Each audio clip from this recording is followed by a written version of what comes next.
Israel's actions are impacting Palestinian women and children in Gaza especially severely, with 70% of those killed estimated to be women and children.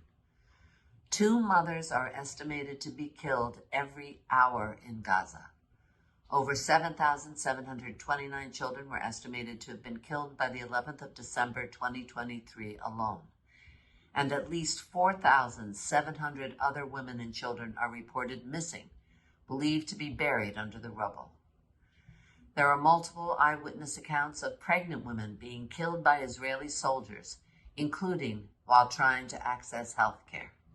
Pregnant women and children, including newborn babies, are also particularly impacted by displacement, lack of access to food and water, shelter, clothes, hygiene and sanitation, and lack of access to health services.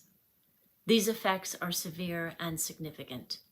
An estimated 5,500 of approximately 52,000 pregnant Palestinian women in Gaza giving birth each month are doing so in unsafe conditions, often with no clean water, much less medical assistance, in shelters, in their homes, in the streets amid rubble, or in overwhelmed healthcare facilities where sanitation is worsening and the risk of infection and medical complications is on the rise.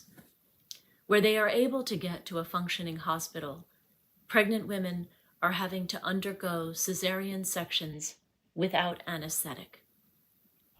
Given the lack of access to critical medical supplies, including blood, doctors are being compelled to perform ordinarily unnecessary hysterectomies on young women in an attempt to save their lives, leaving them unable to have more children.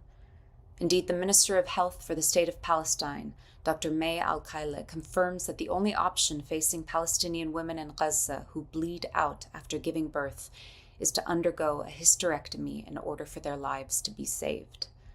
The lack of available drugs, such as the anti-D injection given to rhesus-negative women on the birth of a rhesus-positive baby, also seriously impacts the possibility of future healthy pregnancies for affected women.